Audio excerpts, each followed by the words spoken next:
몸을 허락했는데 마음을 못 얻는 이유. 몸을 줬는데 마음은 얻지 못했다. 이 경험을 한 사람들이 있다.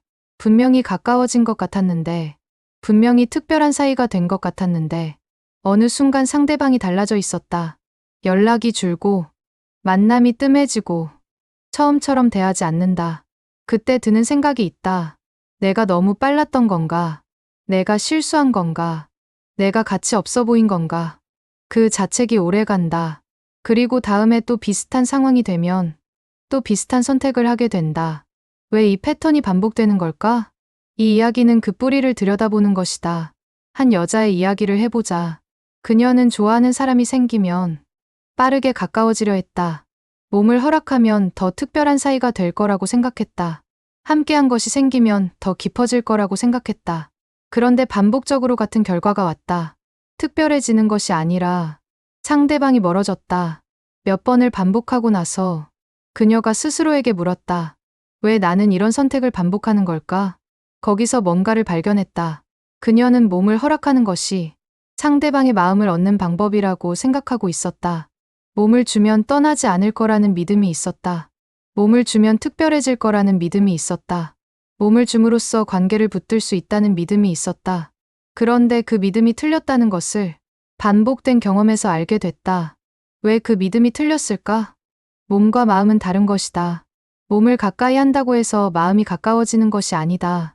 마음이 먼저 가까워진 상태에서 몸이 따라가는 것과 마음이 준비되지 않은 상태에서 몸이 먼저 가는 것은 결과가 다르다. 마음이 먼저인 관계에서 몸이 가까워지면 그 친밀함이 관계를 더 깊게 한다. 그런데 마음이 아직 연결되지 않은 상태에서 몸이 먼저 가면 상대방이 원했던 것이 충족되는 순간 그 이상을 원할 이유가 없어진다. 이것이 핵심이다.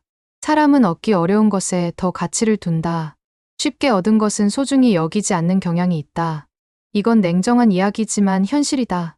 몸을 허락하는 것이 너무 빠르면 상대방 입장에서는 그것이 어렵지 않게 얻어진 것이 된다. 어렵지 않게 얻어진 것에는 가치를 덜 느끼게 된다. 이것이 상대방의 잘못이기도 하지만 동시에 관계가 작동하는 방식이기도 하다. 두 번째 이유가 있다. 몸을 허락한 후 불안이 생기기 때문이다. 몸을 허락하고 나서 상대방이 어떻게 생각할지 불안해지는 경우가 있다.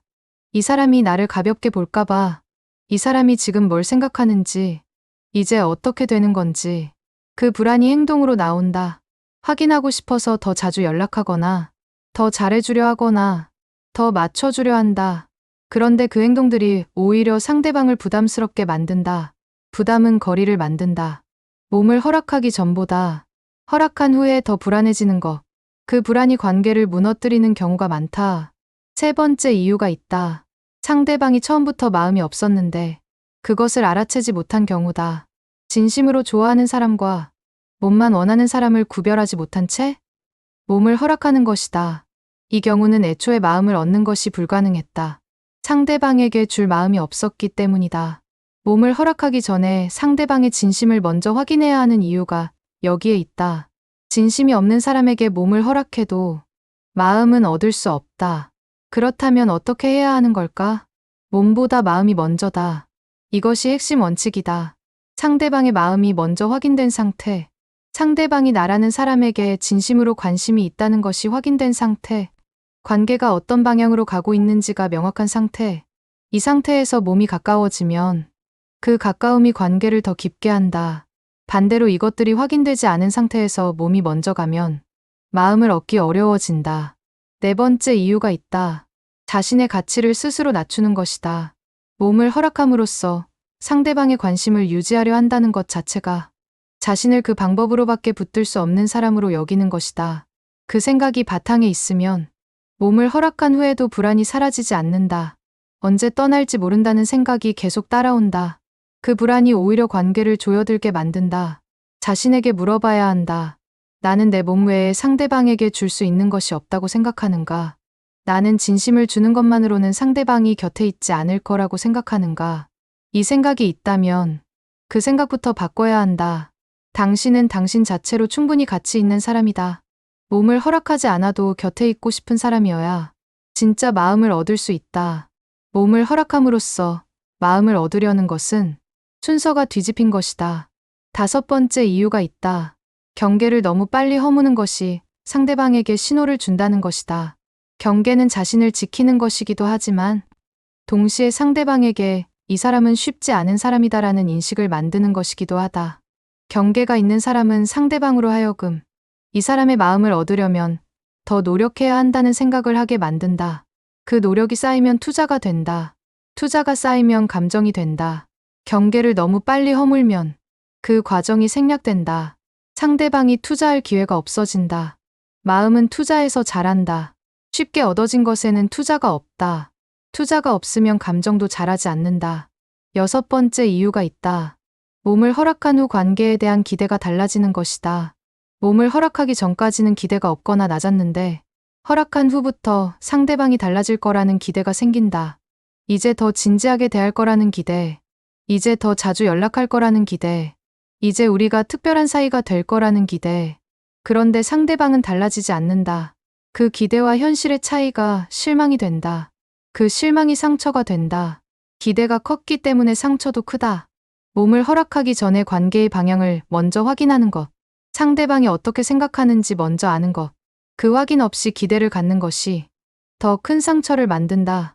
지금까지 이 이야기를 들으면서 자신의 경험이 떠오른 사람이 있을 것이다. 몸을 허락했는데 마음을 못 얻은 경험. 그 경험 후에 자신을 탓했던 기억. 그 자책은 필요하지 않다. 그 경험에서 배울 것은 있지만 자책할 필요는 없다. 당신이 그 선택을 한 이유가 있었을 것이다. 좋아했고, 가까워지고 싶었고, 그 방법이 맞는 것 같았을 것이다. 그 마음이 잘못된 것이 아니다. 다만 순서가 뒤집혀 있었던 것이다. 마음이 먼저 연결된 상태, 관계의 방향이 명확한 상태, 상대방의 진심이 확인된 상태, 이 3가지가 갖춰진 후에 몸이 가까워지면 그 가까움이 관계를 더 깊게 한다. 그 순서를 지킬 수 있게 되는 것. 그것이 같은 패턴을 반복하지 않는 방법이다. 그리고 마지막으로 하나를 더 이야기하고 싶다. 몸을 허락하는 것이 나쁜 것이 아니다. 그 선택을 했다고 해서 당신의 가치가 낮아진 것이 아니다. 그 선택 자체보다 그 선택을 하게 만든 마음이 무엇이었는지가 중요하다. 상대방이 떠날까봐 두려워서 한 선택인지, 자신이 충분히 좋은 사람이 아닌 것 같아서 한 선택인지, 이렇게 해야 관계가 유지될 것 같아서 한 선택인지, 이 마음이 바탕에 있는 선택은 반복될 가능성이 높다. 그 마음을 먼저 들여다보는 것. 나는 왜 이 선택을 했는가를 솔직하게 보는 것. 그 솔직함이 다음번에 다른 선택을 하게 만든다. 당신은 몸 없이도 마음을 얻을 수 있는 사람이다. 당신 자체가 그 가치를 가지고 있다. 그 가치를 먼저 자신이 믿어야 상대방도 그 가치를 느끼게 된다. 이 이야기를 조금 더 깊이 들여다보고 싶다. 왜 몸을 허락하면 마음을 얻을 수 있다는 믿음이 생기는 걸까? 그 믿음이 어디서 오는지를 알면 그 믿음을 바꾸는 것이 가능해진다. 어릴 때부터 보고 들은 것들이 있다. 가까운 사이가 되면 자연스럽게 몸도 가까워진다는 것. 몸을 나눈 사이는 특별한 사이라는 것. 이 생각들이 자연스럽게 심어진다. 그런데 여기서 순서를 잘못 배우는 경우가 있다. 가까워진 사이에서 몸이 가까워지는 것이 맞는데 몸이 가까워지면 가까운 사이가 된다고 뒤집어 이해하는 것이다. 이 뒤집힌 이해가 몸을 허락하면 마음을 얻을 수 있다는 믿음을 만든다. 그 믿음이 작동하는 방식을 보면 이렇다. 상대방이 나에게 마음이 있는지 확신이 없을 때 몸을 허락하면 마음이 생길 거라는 기대를 한다. 몸을 나눴으니 이제 특별한 사이가 될 거라고 기대한다. 그런데 마음이 없었던 사람에게 몸을 허락한다고 마음이 생기지는 않는다. 이미 있던 마음이 더 깊어지는 것이지 없던 마음이 생겨나는 것이 아니다. 이 차이를 이해하는 것이 중요하다. 한 남자의 이야기를 해보자. 그는 한 여자를 만났다. 그 여자가 자신에게 마음이 있는지 확신이 없었다. 그런데 만남이 거듭되면서 몸이 가까워졌다. 그 후 남자는 생각했다. 이제 우리가 더 깊은 사이가 된 건가? 이제 여자가 나를 더 좋아하게 됐겠지. 그런데 여자의 태도는 달라지지 않았다. 여전히 애매했고 여전히 명확하지 않았다. 남자가 답답함을 느끼기 시작했다. 몸은 가까워졌는데 마음이 확인되지 않는 상황이 오히려 더 불안하게 만들었다. 결국 남자가 직접 물었다. 우리 어떤 사이야? 여자의 대답은 명확하지 않았다. 그때 남자는 알았다. 몸이 가까워진 것이 마음을 만들지는 않았다는 것을. 처음부터 마음의 확인이 먼저였어야 했다. 이 이야기에서 중요한 것이 하나 더 있다. 몸을 허락하고 나서 관계가 달라지지 않을 때? 그 상황을 어떻게 다루느냐의 문제다. 많은 사람들이 그 상황에서 더 많은 것을 주려 한다.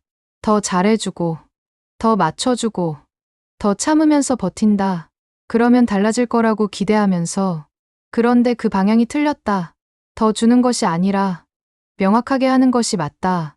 지금 우리가 어떤 사이인지, 앞으로 어떻게 될 것인지, 상대방이 어떻게 생각하는지, 이것을 명확하게 하는 것이다. 그 명확함이 불편해서 피하고 싶을 수 있다. 명확해지면 답이 나올 것이 두렵기 때문이다. 그런데 그 두려움을 피하면서 버티는 시간이 결국 더 큰 상처를 만든다. 명확하게 물어보는 것, 그리고 그 답에 따라 움직이는 것. 이게 자신을 지키는 방법이다. 또 이야기하고 싶은 것이 있다. 자존감과 이 문제가 연결되어 있다는 것이다. 자존감이 높은 사람은 이 순서를 지키기가 더 쉽다. 자신이 충분히 가치 있는 사람이라는 믿음이 있기 때문에 몸으로 상대방을 붙들려는 필요를 느끼지 않는다. 자존감이 낮으면 반대가 된다. 나는 특별하지 않으니까 내가 더 많이 줘야 상대방이 곁에 있을 거라는 생각이 든다. 몸을 허락하는 것이 그 더 많이 주는 방법 중 하나가 된다. 그 생각이 바탕에 있으면 몸을 허락해도 불안이 사라지지 않는다. 오히려 더 불안해진다. 이제 이것마저 줬는데 그래도 떠나면 어떡하지 하는 불안이 생긴다. 그 불안이 더 집착하게 만들고 집착이 상대방을 밀어내고 밀어낸 결과가 상처가 된다. 자존감의 문제가 연애에서 이렇게 드러난다. 자존감을 높이는 것이 연애 문제를 해결하는 근본적인 방법이다. 자신이 충분히 좋은 사람이라는 믿음이 생기면 그 믿음이 관계에서의 행동을 바꾼다. 더 줘야 한다는 불안이 줄어들고 경계를 지키는 것이 자연스러워지고 명확하게 말할 수 있게 된다. 그 변화가 관계 자체를 바꾼다. 몸을 허락하고 마음을 못 얻은 경험이 있다면 그 경험이 자존감의 문제와 연결되어 있지는 않은지 한번 들여다봐라. 연결되어 있다면 그 뿌리부터 다루는 것이 맞다. 몸을 허락하는 타이밍을 조절하는 것보다 자신을 더 소중히 여기는 것이 먼저다.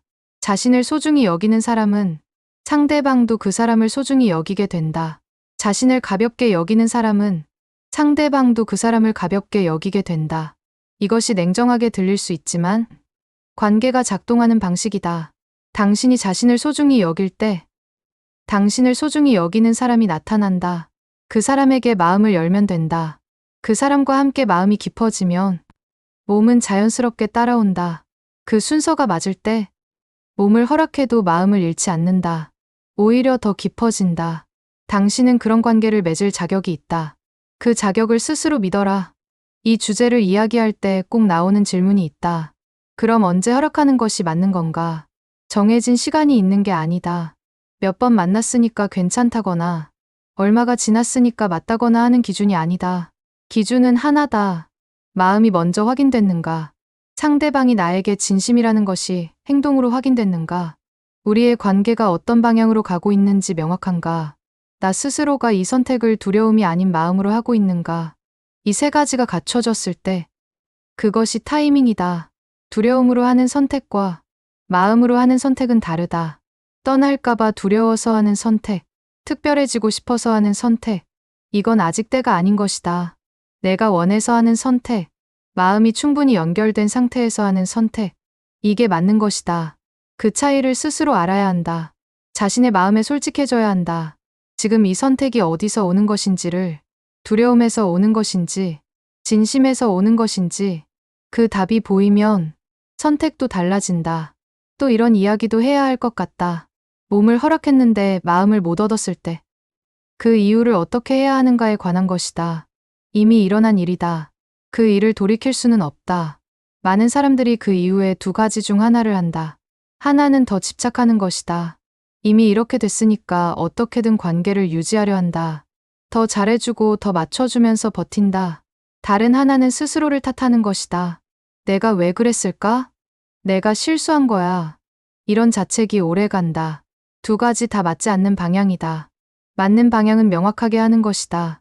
지금 상황을 있는 그대로 보는 것이다. 이 사람이 진심이 있는지 없는지를 확인하는 것이다. 진심이 있다면 관계가 더 깊어질 것이다. 진심이 없다면 빠르게 정리하는 것이 낫다. 집착으로 버티는 것도 아니고, 자책으로 무너지는 것도 아니고, 명확하게 보고 결단하는 것이다. 그 결단이 어렵지만, 그 결단이 자신을 가장 빨리 지키는 방법이다. 마음을 못 얻었다면, 그 마음이 처음부터 없었던 것이다. 없는 것을 있게 만들려고 애쓰는 것보다, 있는 것을 찾는 것이 맞다. 진심인 사람은 어딘가에 있다. 그 사람을 찾으려면, 지금 진심이 없는 사람에게 쓰는 에너지를 자신에게로 돌려야 한다. 자신에게 에너지를 쓰는 것, 자신을 더 좋아하는 것, 자신을 더 소중히 여기는 것, 그 과정에서 비슷한 에너지를 가진 사람이 나타난다. 진심으로 대해주는 사람이 나타난다. 그 사람과의 관계에서는 몸을 허락해도 마음을 잃지 않는다. 오히려 더 깊어진다. 그 관계를 경험하고 나면 이전의 관계들이 무엇이었는지가 더 명확하게 보인다.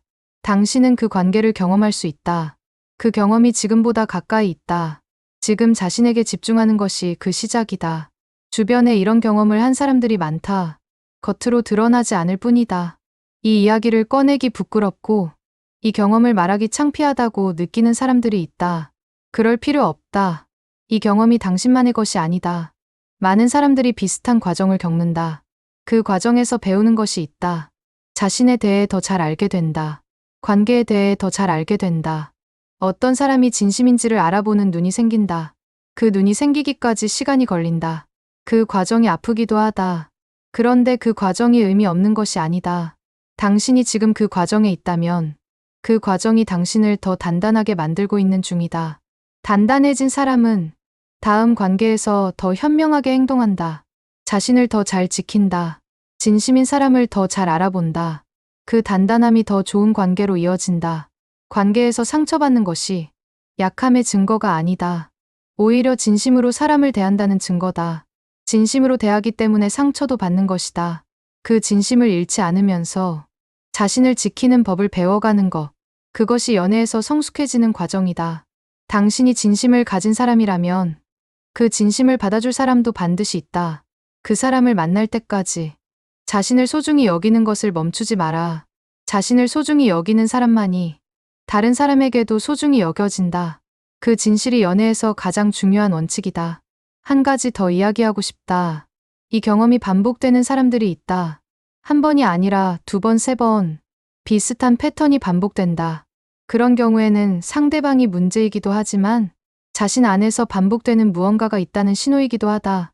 어떤 사람에게 끌리는지, 어떤 상황에서 경계를 내려놓게 되는지, 어떤 말을 들었을 때 흔들리는지, 이것들이 자신만의 패턴이다. 그 패턴을 인식하는 것이 반복을 끊는 첫 번째 조건이다. 패턴을 인식하지 못하면 반복된다. 왜 나는 항상 이런 사람을 만나는지 모른 채 똑같은 사람을 만나고 똑같은 상처를 받는다. 그 패턴이 어디서 왔는지 들여다보는 것이 필요하다. 어릴 때부터의 관계에서 왔을 수도 있고, 자신에 대한 믿음에서 왔을 수도 있고, 익숙한 방식이어서 반복될 수도 있다. 그 뿌리를 보는 것이 어렵고 불편할 수 있다. 그런데 그것을 보지 않으면 반복된다. 이 과정이 혼자 하기 어려울 수 있다. 신뢰할 수 있는 사람과 이야기하거나 필요하다면 전문적인 도움을 받는 것도 방법이다. 부끄러운 일이 아니다. 자신을 더 잘 알기 위한 용기 있는 선택이다. 당신이 그 선택을 했을 때 패턴이 바뀌기 시작한다. 그리고 다른 관계를 만들어가게 된다. 몸을 허락했는데 마음을 못 얻었던 그 경험이 결국 자신을 더 깊이 알게 해주는 과정이 될 수 있다. 그 과정이 끝날 때 당신은 훨씬 더 좋은 관계를 만들 준비가 되어 있을 것이다. 마지막으로 이 이야기 전체를 한 문장으로 정리하면 이렇다. 몸보다 마음이 먼저다. 이 순서가 맞을 때 몸의 가까움이 마음을 더 깊게 한다. 이 순서가 뒤집혔을 때 몸은 가까워졌지만 마음은 멀어진다. 그 순서를 지키는 것이 자신을 지키는 것이고 더 좋은 관계를 만드는 것이다. 순서를 지키려면 자신을 믿어야 한다. 내가 충분히 좋은 사람이라는 믿음, 내 몸 없이도 상대방이 곁에 있고 싶어 할 사람이라는 믿음, 그 믿음이 바탕에 있어야 순서를 지킬 수 있다. 그 믿음을 만드는 것, 그것이 지금 해야 할 가장 중요한 일이다. 당신은 그 믿음을 가질 자격이 있다. 그리고 그 믿음을 가진 당신이 진짜 마음을 얻는 관계를 만들게 된다. 이 글을 읽으면서 지금 마음이 힘든 사람이 있을 것이다. 이미 그 경험을 하고 있거나 지금 막 그 경험을 한 사람이 있을 것이다. 그 아픔이 실제라는 것을 안다. 무시할 수 있는 아픔이 아니라는 것을 안다. 그 아픔 속에서 한 가지만 기억해라. 이 아픔이 당신의 가치를 낮추지 않는다. 이 아픔이 당신이 사랑받을 자격이 없다는 뜻이 아니다. 이 아픔은 그냥 지금 이 순간의 아픔이다. 그리고 지금 이 순간의 아픔은 지나간다. 아픔이 지나가고 나면 더 단단해진 당신이 남는다. 그 단단한 당신이 더 좋은 사람을 알아보게 된다. 그날이 올 때까지 자신을 포기하지 마라. 몸을 허락했는데 마음을 못 얻은 이유는 당신이 부족해서가 아니다. 순서가 뒤집혔기 때문이다. 그리고 그 순서를 뒤집게 만든 마음이 있었기 때문이다. 그 마음을 들여다보는 것, 그 마음을 바꾸는 것, 그것이 이 패턴을 끊는 방법이다. 당신은 몸 없이도 마음을 얻을 수 있는 사람이다. 그 사실을 믿는 것부터 시작해라. 그 믿음이 모든 것을 바꾼다. 진심을 주는 사람에게는 진심이 돌아온다. 그 진심이 돌아오는 관계를 만드는 것. 그것이 당신이 원하는 것이고, 당신이 받아야 하는 것이다. 당신이 자신을 소중히 여기기 시작하면 그 에너지가 주변에 전달된다. 그 에너지를 느끼는 사람이 나타난다. 그 사람이 진심으로 다가온다. 그 만남을 위해 지금 자신을 소중히 여기는 연습을 해라. 그 연습이 쌓이면 당신이 원하는 관계가 가까워진다. 몸보다 마음이 먼저라는 것. 그것이 이 모든 이야기의 시작이자 끝이다. 그 순서를 지키는 사람이 결국 진짜 마음을 얻는 사람이 된다.